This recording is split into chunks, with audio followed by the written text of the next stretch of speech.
tänään me tullaan nyt, meillä on 2 peuraa tuolla, otamme niistä nahan, pistämme ne raakakappaleiksi, jutellaan siinä samalla kun niitä laitetaan. Tapoja on monia.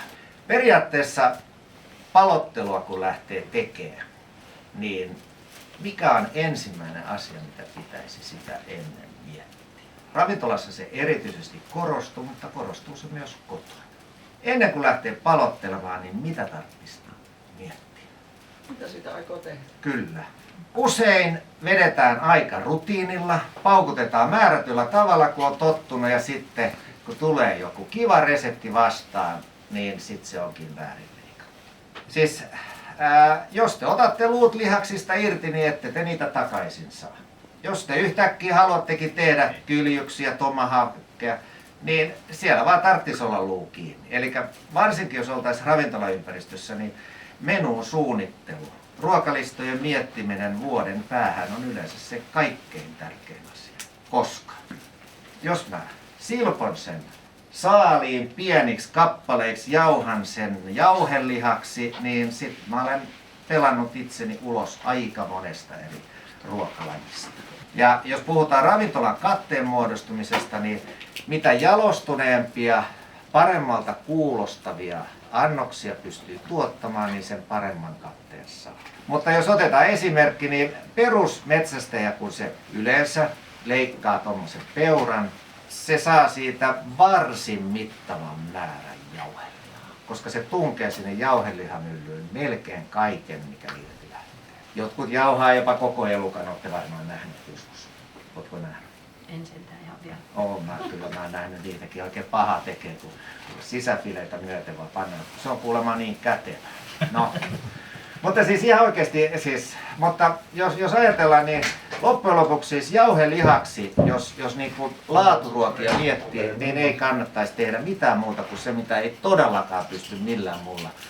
Ruhon käsittelyssä, kun itselleen tekee, niin jokainen saa tehdä mitä tykkää, mutta jos sä teet sillä liiketoimintaa, niin ei kannata heittää haaskion ihan mitä. Me tulemme tänään tuossa ruhon käsittelyyhteydessä siitä keskustelua. Me voidaan leikata selyksiä, me voidaan leikata kyljyksiä, erilaista satulaa, me voidaan ottaa entrecôte erikseen, fileet erikseen. Ja se olisi hyvä oppia. On hyvä osata, miten eri paistit irrotetaan, mitä eri paisteista kannattaa tehdä. Mikä on kokin suositus sitten? Siis sanotaan, mä käytännössä hyvin harvoin mitään yli 5 lämmitän. Okei, no niin, joo. Ja hyvin harvoin. Jopa riistalinnuissakin, niin sen keittiöpäällikön kanssa, niin hän sanoi, että hän varsin usein jättää jopa 45 niin linnut. Ja vaan sen takia, että kun riista on vähän sellainen, kun se, mitä enemmän se kypsennät, se kuivuksi se tulee. Ja sirkulaattorihan on äärettömän hieno keksintö. Kyllä sekin vähän jakaa. Mitä crock-potti? Mikä? Se crock-potti vai mitä se on semmoinen? Niin. Haututuspataili. Joo, no sekin on tietysti. Mä en ole sitä kauheasti käyttänyt, mutta sirkulaattori toki paljon käytän. Ja sillä nyt pystyy sen hallitsemaan. Ja sirkulaattorissa on tietysti se hyvä puoli, että sä voit pelata lämpötilan kanssa, mutta toisaalta myös ajan kanssa. Ja sä pystyt pastoroimaan myös sen lihan ajan kanssa. Että ei aina tarvitse nostaa korkeata lämpötilaa, jos haluaa varmistaa, ettei siellä ole epäpuhtauksia. Mutta eikö siinä, jos tehdään joku vaikka hirvipaisti tai peurapaisti, mikä se ravintolassa tehtäisiin, ja että voiko selittää sitä se alhaisempi paistolämpötila, että sehän pitää kenties myöhemmin sit lämmittää. Niin eikö se siinä sitten niin kuin kypsene vielä? No jos sitä ruvetaan lämmittää, mutta kyllä se vähän, en minä ainakaan lämmitä. Niin, mutta jos varmaan joskus joutuu lämmittämään, niin, mutta minä en kyllä lämmittäisi. Se on niinku, eihän se siitä parane. Se pitäisi vaan pystyä taimaamaan silleen ja laittamaan sitten suoraan pöytään lämpökaapin kautta, ehkä antaa vetäytyä vähän aikaa ja silleen hoitaa. Kyllähän se, että jos sä paistin lämmität, niin on se aika haasteellista hyväksi saada uudelleen. Ei se ole enää sama kuin siis määrätynlainen tuoreus. Tietysti nyt riippuu mitä ollaan. Eli joka ilta käytännössä tai päivä valmistaudutaan siitä, että tänään menisi juuri tätä ja Joo. se vähän pysyy siinä. Okei. Niin siis, jos mä teen dinnerin, niin kyllä mä sen taimaan silleen, että mä tiedän, että, koska mä samoin sen vetäytymisen ja lämpökaapin kanssa, jossa mulla on siis 50, 45, 50 astetta, mä pystyn pelaamaan aika hyvin. Mulla on siis tunne aikaikkuna ihan heittämällä. Ei mulla tule ongelma siinä. Sirkulaattorin kanssa on toki vielä helpompi. Siinähän nyt voi periaatteessa olla vaikka millainen. Niin, mutta siinä on pieni ero. Päivi tarkoitti varmaan paisteet, niin paisteja ei kyllä, mutta fileet voidaan lämmittää. Fileet voidaan, mutta siis mä tarkoitan noin pysyy paisteja ei oikein. Se on, kato, kun sun pitää saada sisään se lämpi, niin ei se millään onnistu. Mutta onko sulla sitten semmoinen, niin kun, joka päivä vähän se menu sitten semmoinen, että et sä vähän niin kun tiedät, että olisi tänään Siis sitten mulla on menossa? tilausravintola, ei siellä ole muuta kuin mitä mä tiedän, että syö. Niin, no se selittää sen, että ei siinä vaan yhtäkkiä tuu 15 henkeä ja ne päättää siinä, mitä ne niinku ottaa. Se on pelkästään tilaus. Okei, Riistan no kanssa on siis menun suunnittelu pitää sen mukaan tehdä. Juu, kyllä, se selittää. Siis puhdasoppista paistia on vähän vaikea tehdä, kyllä niin kuin sanotaan, jos alakatte teet. Siinä on oma haasteensa kyllä. Se joudut sen jotenkin palan kautta tai jonkun muun kommervenkin kautta tekemään. Pitää aina tietää, mitä on tekemässä ennen kuin lähtee sitä leikkuuta harrastamaan. Sitten mennään siihen leikkuuseen. Ensinnäkin, millainen eluka pitää olla, että nyt puhutaan taas kerran ravintolan näkökulmasta. Ravintolahan voi ostaa siis turkki päällä elukoita, mutta mitä sen elukan tulisi olla? Pyyhkiä etikalla, etikka tappaa bakteerit. Ihan rätti, puhdas rätti, siis puhdas liina, joku karitaliina tai vastaava, ja siihen etikkaa riittävästi ja pyyhkäsette sillä.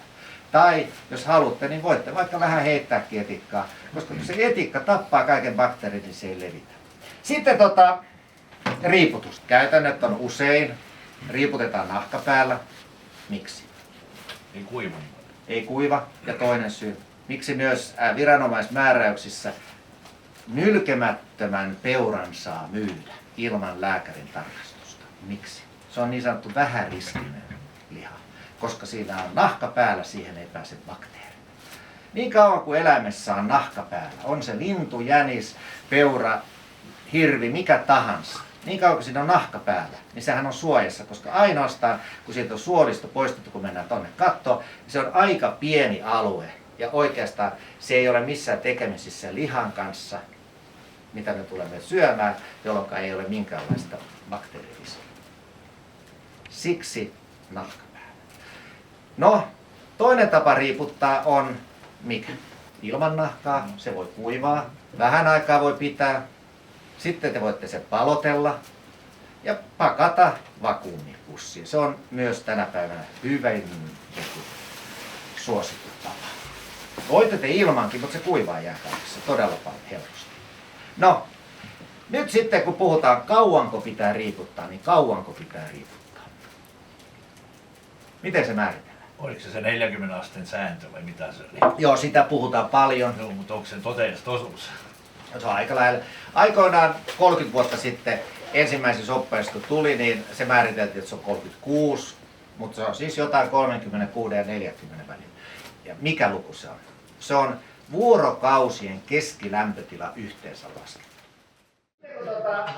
Kun te lähdette tähän ruohonkimppuun, se ei ole aina mahdollista, mutta periaate on se, että teillä on 2 kärtää. Tässä toisessa teillä on veitsi ja toisella te käsittelette tätä. Ja nyt kun te otatte nahasta kiinni, niin tehän joudutte ottaa nahkaa myös ulkopuolelta kiinni. Jolloin tämä käsi on likainen. Tällä ei kosketa mielellään tähän ruhoon ollenkaan. Ja ei täällä niinku koko ajan tarvitse käyttää hirveästi veistä. Kun teillä on tää hihasuoja, teillä on myös kyynärpääsuoja, niin kyynärpäällä vetämällä te saatte voimaa ihan älyttömästi. Se on siis huomattavan paljon helpompaa. Ja sitten kun se menee tästä alaspäin, te tuutte jossain välissä tähän hännän kohdalle. Ja tää kun on ainoastaan metsässä, tästä on vatsalaukku poistettu, niin täällähän on siis peräsuoli paikallaan. Poistetaan se kohta.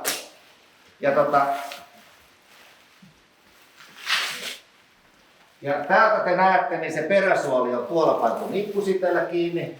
Jotkut laittaa sen solmuun. Jotkut vaan lypsää sen niin tyhjäksi, ettei sitä ole siellä ollenkaan. Ja sillä lailla se menee. Noin. Nyt ollaan saatu siis tää kinkkuosa suunnilleen auki.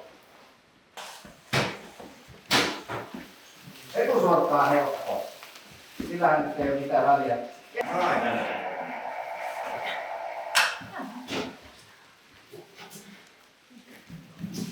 Tää on se, missä tää saha nyt on ainoa, missä se on käyttökelpoinen. Tää rintalasta saa tällä aika näppärästi. Noin. Nyt tulkaa kaikki. Noin. Ja täältä on ampumatilanteessa poistettu vatsalaukku. Peräsuoli on katkaistu, pistetty nippusi täällä kiinni, virtsarakkokin on vielä paikallaan. Ja sitten ruokatorvi on suljettu täältä toisesta. Ja periaatteessa täällä on siis maksa jäljellä, täällä on munuaiset jäljellä, täällä on sydän jäljellä ja sitten täältä löytyy keuhko. Siis eläimen terveyden määrittelyn kannalta, niin nämä on ne elimet, mitä katsomalla tietää periaatteessa myöskin. Se on ihan ihmisarvon keuhko. Joo, näette kun täältä tää suoli tuli ihan narusta vetämällä, niin nyt me olemme sen poistaneet. Sitten täällä on virtsarakko, niin se kannattaa varovasti irrottaa, ettei se turhaa. Ei se nyt maailman kaada, vaikka se puhkeekin, mutta periaatteessa otetaan irti. Oliko täällä roskispytty missä? Tuolla. Niin heitetään lailla. Sitten kun meillä on tää rintalasta täältä auki, niin periaatteessa tuossa te näette, kaikki sisäelimet roikkuu oikein siististi ja sivistyneesti. Nyt sitten mennään elinkeskusteluun. Siis maksahan on sinällään syötävä, mutta minkäs ikäinen elukka on kysymyksessä? Vasa. Eikö tää vasa? Ei, Näyttää. Nuori naru. Onko tää vasa? Kumpi tää on? Kyllä se vasalta näyttää. Kyllä se näyttää vasalta. On se vasa. Niin, vasasta me voimme tämän syödä, Joo. mutta jos se on ylivuotinen, niin me emme voi syödä. Eli tästä voidaan ottaa tää talteen. Toki en tiedä kauan tää nyt on ollut kuolleena, mutta nyt meillä on maksa. Ja maksa kannattaa laittaa johonkin liukenemaan ja se on ihan syömäkelpoinen. Mitenkäs sydän valmistetaan ruuaksi? Pestään, halkaistaan. Kun se kokataan, niin mikä on oleellista? Siis liottaa vähän aikaa. Joo. Vedet lähtee pois jo. Ja sen jälkeen, Paistaa. Keittää. mikä on paistamisessa oleellista? Jos se paistaa, niin mitä pitää tai grillaa? Mitä pitää muistaa? Todella vähän aikaa. Se on kuin No se on nopea. Se on siis tosi nopea. Niin, että se juuri ja juuri täältä sisältä lähtee. Se syödään käytössä katsoen raaka. Joo, sliceiksi otetaan grilli, mutta se on vähän niin kuin tonnikala pihvi, siis 30 sekkaa puoli. Niin se tulee ihan hetkessä. Ja se on siis oikein hyvä. Sitten jos haluatte sitä vielä paheremman, niin pistätte sen hyvän marinaadiin vuorokautta aikaisemmin. Sen jälkeen. Ei se pehmene, mutta siis siihen tulee vähän. Chili on hyvä, monet valkosipulijutut, mutta siis siitä saa ihan syömäkelpoisen, kun sen marinoin. Nyt sillä sahalla se poikki, niin se on kaikkein, se on yleensä hygienisiä ja helpottaa. No.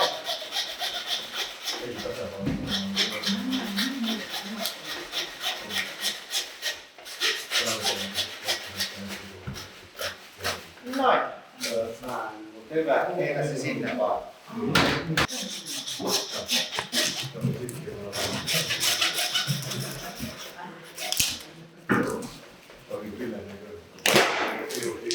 Vähän verteliä. Siellä on vähän keuhkoa. On jäätä vähän verta. No. Hyvä.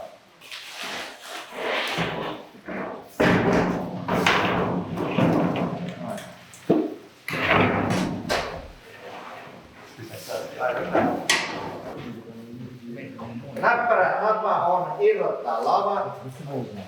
Lavat irrotetaan sille, että vähän venyttää täältä ja katsoo, että miten tätä kaveria on ammuttu. Usein lapojen alle on ammuttu. Ja kun te venytätte tätä näin, niin te näette, mitä te olette tekemässä.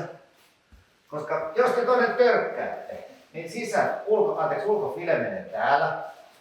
Te törkkäätte ulkofileeseen jonkun liimun. Ja sitten te on iloisia. No niin, nyt teillä on ensimmäinen lapa irti.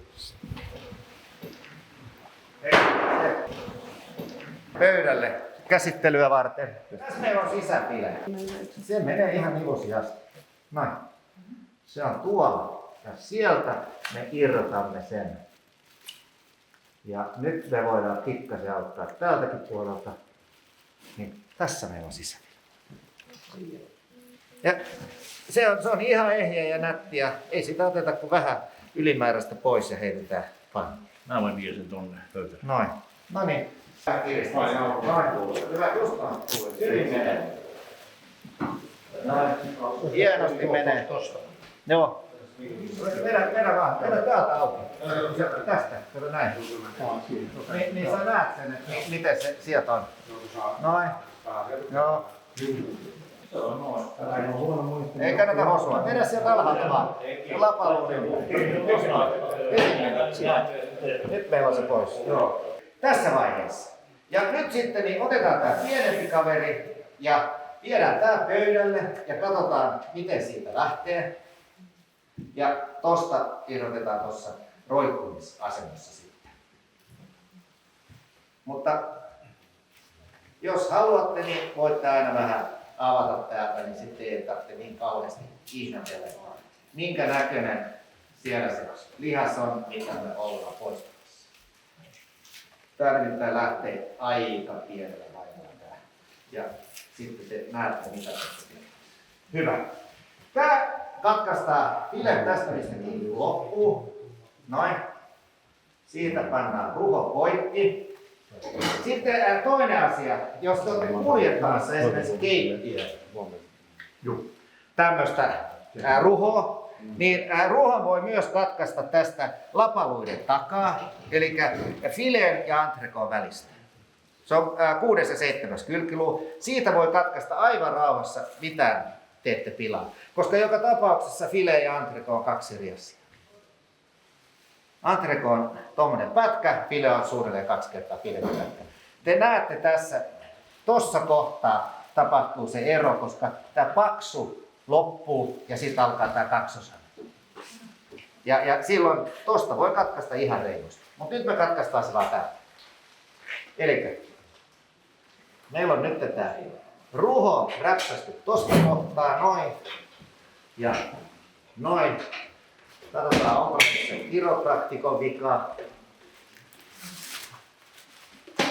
On. Sitten, jotta tämä on helppo kantaa, me teemme siihen yhden kahvareijän. Tuossa noin. Saadaan siihen sormet väliin ja sen jälkeen me otetaan se. Näin tapahtuu kiropraktikko. Joo.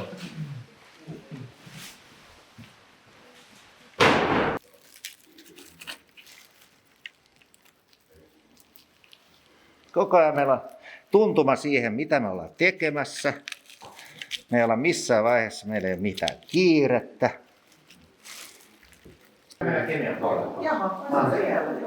Koktilasta Sauvoon päin siinä Mantereen puolella 3,5.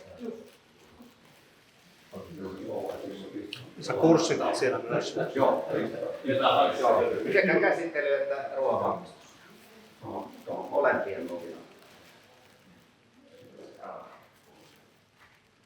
Riistan käsittely ja riistan syönti on tosi suosittu tänä päivänä. Ja se on ympäri vuoden alla. Mutta siis vaihtelua. Niin. Tällä hetkellä mulla on kesäkuun loppuun myyty, toukokuun puoliksi. Mulla on huhtikuussa pari viikonloppua ja sitten koko kerran. Mä pidän yhden tilaisuuden viikossa. Kato, mulla on yksi lauantai. Paljonko mahtuu kerralla? Normaalikurssilla on, siis hintahan on sama, mutta siis 6-12 välillä 12 maksaa. Se ei ole elintarvikelainsäädännön mukainen ravinto. Niin. Siellä sitten täytyy kuunnella vähintään 2 minuutin esitelmä, mitä ei lisää. Täällä on sarvet ja tää on peura. Niin, no suunnilleen näin sitten on joku. Mutta joku 20 henkeä. Ei, kyllä voi siis paikkoja, jos oikein ahtaa 50. Mutta normaalisti porukat on, jotka tulee illalliselle, niin 15-30. Et se on. Sanotaan, puolet on kursseja ja puolet on ihan pelkkiä. Keskellä maaseutua, ei lähimpänä naapuripuolella. Ihan metsä. Asutko siinä samassa? Mä asun siinä Eikö mä just heitin, että meidän täytyy ekskursio vielä tehdä sinne? Juu, kannattaa. Mulla nyt Kemiöläisen oli tulossa tammikuussa. Nyt sunnuntaina 26. Nää eräkokkeet. Mikä erä? Mikä ei erä? Eräoppaat vai mitä? Niin, no eräoppaat. Ne on riistanhoitajakokemuksessa. Kato siellä Akselissa. Ne on tulossa sunnuntaina. Ne on niinku töissä ja sitten opiskelee. Niin ne opiskelee vaan viikossa. Riistakeskustalta käynyt. Okei, paljon. Onko se partotitauko? Ei, se on Pettilän hallituksen puheenjohtaja. Joo, okei, hän oli. Joo. Naula oli pitkään, mutta nyt se jäi pois. Ja Kukkonen on puheenjohtaja Naavara. Aha, okei. Mutta oli Taunon kanssa. Oli pitkä, tuohon nyt olisi. Kauan reistakeskus oli. Siitä asti. Näistä on.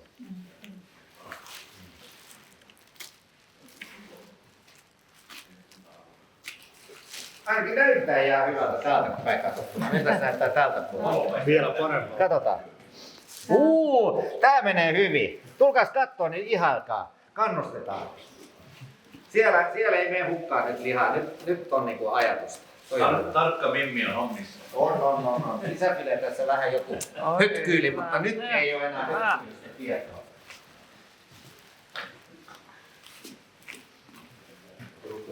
Sitten kun voidaan tässä sillä aikaa ihmetellä. Tässä kun on tämmöisiä ampumakohtia, niin niillähän ei, siis emme me vertaa kenenkään ruokaa laita, niin leikataan semmoiset ihan reikkaalla kädellä pois. Täältä näin, kun te näette. Venyttämällä näin, te saatte tosi helposti tämmöiset vertyneet alueet pois. Näin. Ja sen verran me tuhlaamme, että yksi pasta bolognese lähti siinä, mutta ei haittaa. Mutta nyt te näette, että nyt on kylki siisti. Ja sitten voidaan tehdä sama juttu tälle puolelle. Otetaan täältä tää.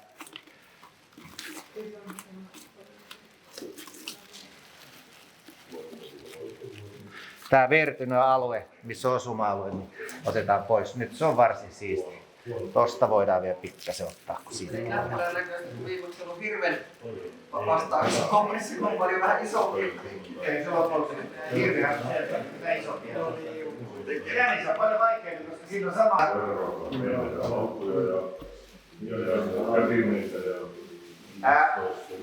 Kaikki syö porsaan ripsejä hirveällä innolla, mutta jostain syystä näitä kyrkiä peurasta ei haluta syödä. Ne on tosi hyviä. Kunhan tämän pintarasvan poistaa. Noin. Nyt meillä on aika hyvin putsattuna ulkopuolelta. Tässä vaiheessa, kun se ruoho roikkuu, se on helppo irrottaa. Voit ottaa fiskassin. Tää on niin sanottu lihakirves. Ja tuolta vähän käsi läpi. Ja sen jälkeen te lyötte sen irti täältä. Noin. Mä voin heittää sen. Se on siinä. Heitä pöydälle. No. Joo, älä lyö sormea, mä vaan sanon. Pidät niinku kunnolla kiinni ja sieltä rampaa myöten. Älä lyö sormea. Mä tiedän mitä koulun vakuutukset sanoo. Rankaa myöten, niin se katkee helpolla. Näin. Eikö tullut vapautunut olla? Joo. Vähän kuin joogassa olisi käynyt ja nyt vähän olikin nyt ei enää harmita enää. Nyt me ollaan sitten edetty tähän vaiheeseen. Meillä on kaula. Kaulahan on siis vallan mainio. Siinähän on hirvittävästi lihaa. Ja kaulasta, mitäs kaulasta voi tehdä? Keitto ainakin. Ainakin keitto. Mitä muuta sit voi tehdä? Mitä tässä on? Saako sitäkö leikattu semmoset Tässä saa melkein mitä tahansa. pihvit? Tätä voi keittää. Tässä on yhtöä. Ihan älyttömän hyvää. Sitten, mikäs tästä tulee? Mitä me tästä tehdään? Sekin saa keitetty johonkin. Niin, joo, tässä me keitetään. Me voidaan ottaa toki keittämällä lihat tästä. Mutta me saadaan tästä se liemi. Jos me lihaliemi tai oikein staffifonni voidaan tehdä. Tästä tulee siis ihan uskomattoman hyvä. Lyötte sellaisen 10 litran padan täyteen luita, keitätte niitä. Sitten puolesta välissä keittoon lisäätte vihannekset. Sen jälkeen annatte jäähtyä, otatte rasvan pois, vedätte sen sihdistä läpi, keitätte kasaan. Teillä on noin 3 desilitraa erinomaista fondia. Semmoista oikeastaan. Ja on hyvä. Täällä laittako yhtään suolaa sen? Niin kauanko sitä keitetään? No. 5 tuntia. Niin jos sulla on 10 litraa ennen alkuun. Niin. Jos 2 peurasta ottaa nämä rannat, niin kyllä se nyt aika iso kattila pitää olla. Ja ihan reilusti laitatte vettä sinne ja ensin keitätte vähän aikaa, sen jälkeen keitätte ne vihannekset. Siis idis on vaan se, ettei laita heti kaikki juureksi, ettei sit tuu sakea. Ettei ne mene mössöksi. Et se maku ottaa myöhemmin. Sitten tän luun voi paahtaa, se on aina hyvä. Vihannekset voi paahtaa, niin aina vaan panna. Tämmöiseen vielä mä heitän kaikki vähänkin rypistyneet porkkanat ja sillä. Kun mä olin Espanjassa, niin se oli semmoinen vanha hotelli. Ei ole semmoinen näin iso pata. Siis varmaan 200. Meitä oli se 12 kokkia töissä. Aina kun me kuorittiin sipulit, porkkana, ne kioksi. Sitten päivän päätteeksi niin avattiin hana, sieltä pantiin siipi väliin. Päästettiin se liemi sieltä ulos. Ja sitten sitä keittiin kasan. Se oli sen tavan kasvisti. Sitä oli tehty 100 vuotta. Eikö se ole hieno? Joo, Monisipulit ja kaikki. Joo, ei. Siis se sipulit otettiin luovan pois ja heitettiin sinne kaikki sinne. Ei sinne multaa tietenkään heitetty. Pestyys juureksista kaikki sinne ja kaikki naatit, kaikki sinne. Ja tuli vähän niin kuin itsestä. Tää on yksi aika suosittu miten niitä otetaan pois. Tässä vaiheessa toki kannattaa tämä sorkka viimeistä, jos ei ole aikaisemmin, niin kannattaa ottaa pois. Joko se katkeeksi, katsotaan. Katkeet. Paras tarvitsee olla kiropraktikko. Noin. Sitten, täältä kun te katsotte, te vedätte ensin tänne puoleen väliin asti halki näin. Näin. Näin. Ja tää on nyt sitten sitä, mikä yleensä kaikki tuntee kauheata epävarmuutta. Täällä on siis 2 suuntaan jalka, jolloin veitsen kärjellä luutaa myöten te lähdette hitaasti ajatuksen kanssa. Te lähdette poistamaan molempiin suuntiin samalla tavalla, jolloin te hahmotatte, missä se menee. Koska täältä, kun te vähän aikaa menette, te löydätte tämän pallonivelen, mikä pitää siis, tuolta se alkaa paljastua, pallonivel, näettekö te tuolta? Ja sen ympärillä on kiinnikkeet. Ja kun tätä irrottaa tätä täältä näin, niin se pallonivel irtoaa. Noin. Nyt se pallonivel on irti. Sitten täältä ylhäältä samalla tavalla, kun te irrotatte tätä, niin te löydätte sen pallonivelen sieltä. Tuolta se tuli meitä vastaan. Noin. Se lähtee irti täältä. Noin. Noin. Nyt te näette, se on niin kuin irti. Ei ole enää mitään. Jolloin käsi täältä läpi kahvasta ja sitten tämä veitsi taitetaan tänne alle. Huomaatte, ulkopaisti menee tänne asti. Eli ulkopaisti löytyy tuolta.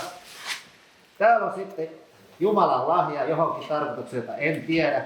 Jokaisessa on täällä ihminen knääki, joka pitää kiertää. Ja sitten tuutte tänne puolelle, näin, näin, näin, näin, näin. Ja täältä irrottaen joka puolelta ihan luuta koko ajan tuntuma luuhu. Niin, noin. Sitten meillä on tää kuuluisa potka. Eli pannaan noin tohon noin. Tämä potkan, jos haluaa potkana tehdä, niin tosta lähdette, leikkaatte sitä luuta myöten. Tolleen se lähtee. Luuta myöten. Kummallekin puolelta. Hoppala, se vetää ne sahalla pätkiksi ja keittoon. Joo, niin on, se on ossovukko nimeltään, mutta pitäisi olla mannesaha. Tavallisen saha se on niin yhteensaha. Niin. Tää on se helpompi tapa. Tää on aika äkkiä leikattu. Toi on luuvarastoa jonnekin sinne. Ja nyt kun teillä on tämä, niin jos te sidotte tämän vähän narulla tämmöistä möykyssä, laitatte pataa ja annatte olla siellä yön yli, niin nämä kaikki jänteet on ihan pehmoisia. Tästä voi leikata suoraan annoksia. Sitten teette tälle saman tempun. Näin, siivoatte vaan siitä ylimääräiset rämmäkkeet pois. Tietenkin tämä voi sirkulaattoriin laittaa, ei siinä ole mitään estettä. Höyryuunissa, vakuumissa oikein hyvin. Tälleen näin. Näin. Ja linssejä joka paikassa. Sä vaan työpöydällä teit. Niin.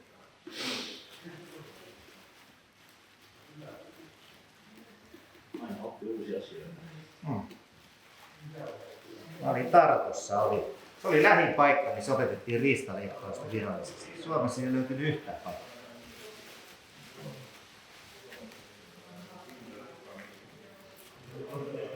Ja harvalla meillä on kotona mitään vinssejä. Niin tää on hyvin näppärä tapa keittiön pöydällä niin ottaa pois. No niin. Ota selkäranka ensin auki. Selkärankaa myöten ensin auki sieltä. Niin, että sä tuntumaan selkärangassa. Jos sä haluat, sä voit nostaa sen ihan pystyykin. Jos sä saat sen pysymään vaan näin. Noin.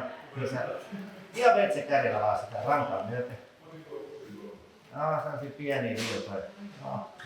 No. Niin, meet. Ja kato täältä koko ajan. Näetkö sä, täällä on näitä knääkkejä, niin sun pitää vähän niitä kielellä. Jos oppii tunteessa. Joo, niin että koko ajan kärkisee. Nappaa kiinni. Noin. Kuka haluaa pitää tuosta vähän kiinni? Tässä on tää viilto. Vedätte tohon viilon. Taitatte pikkasen, jolloin te saatte rintalasta lähteä tyhjää vaan tästä pois näin. Ja täällä kun on niin paljon vertynyt, me leikkaamme sen tosta. Toi menee koirille ja tämä menee meille. Noin. Sitten toi ammuttu kohta leikataan pois. Sitä me emme syö. Noin. Ja nyt meillä on nyt meillä on ripsi. Keitetään tavallisessa kattilassa 45 minuuttia. Vähän sopivia mausteita keitiliemeen, sitten pannaan tuommoiseen öljyyn, annetaan vähän aikaa olla öljyssä ja sen jälkeen heittää grillillä uuniin, se on siinä. Meillä on nyt siis kinkun sisäpinta on ylöspäin, jolloin te näette tämmöisen viivan täällä, näin. Ja luu on tuolla ja sitten se menee tänne. Eli me täältä näin katsomme, hyvä, tosta lähtee. Te menette siis näiden lihasten välistä ja sitten löydätte täältä kinkkuluun, ton luu mikä on sisällä. Te lähdette seuraamaan sitä. Noin. Se luu täältä löytyy. Noin. Sitten näette tässä näin, täällä pohkeessa, tämän pohjelihasten väliin, näin.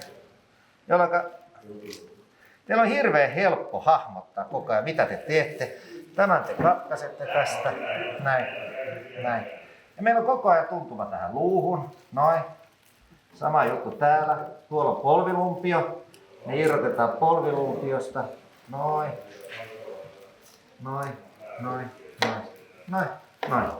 Sitten voi vaikka kääntää tämän kimpun, noin. Niin otatte täältä päästä vähän kiinni, nostatte. Kierrätte tämän päädyn ympäri. Noin.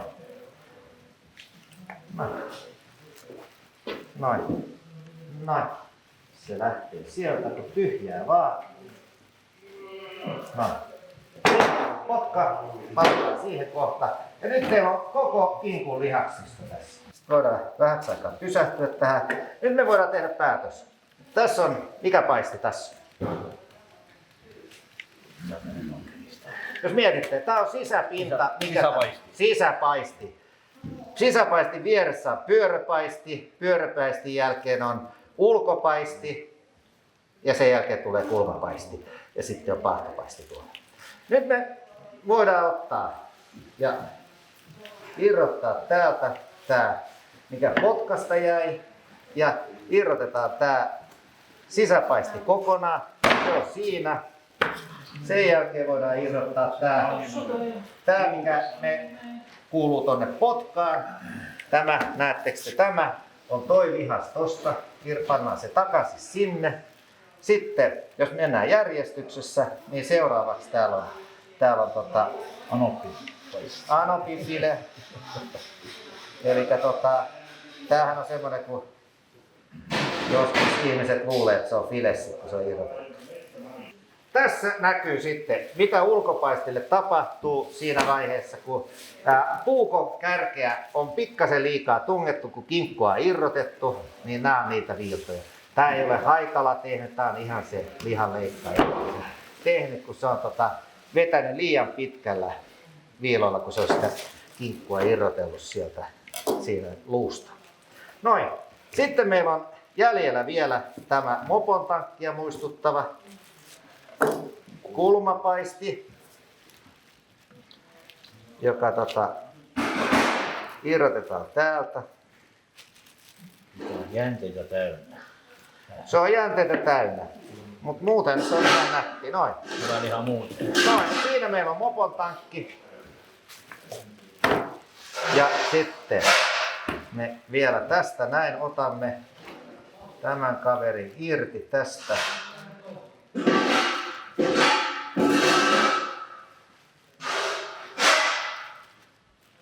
Noin. Noin. Noin. Noin. Noin. Noin. Noin. Noin. Mikäs toi on? Se on se pahtopaisti ja toi menee jauhelle ja laitassa se sinne vähän eteen. Noin. Sitten meillä on vielä sisäpaisti jäljellä. Sisäpaistin päällä on tämmönen läppä, joka yleensä poistetaan, jotta saadaan täysin periaatteessa kalvoton ja oikein nätti niin sisäpaisti.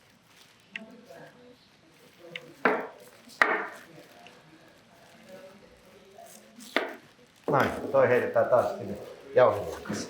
Se on siinä. Nyt meillä on kaikki irti, mitä sitten kiinnostaa. Sitten näitä voi siistiä, se nyt on makuasia.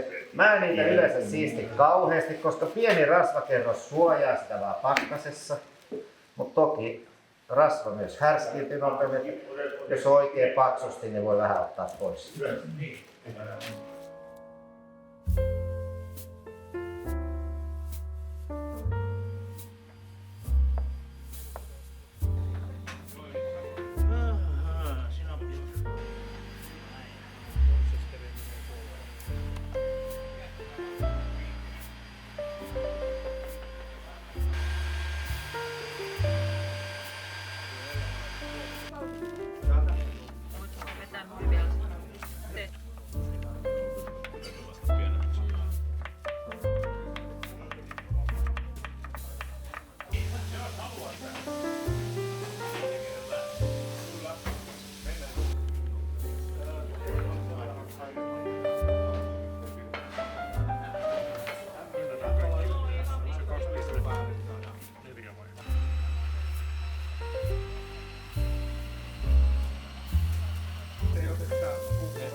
kuulemma niin paljon pippuri, niin otetaan.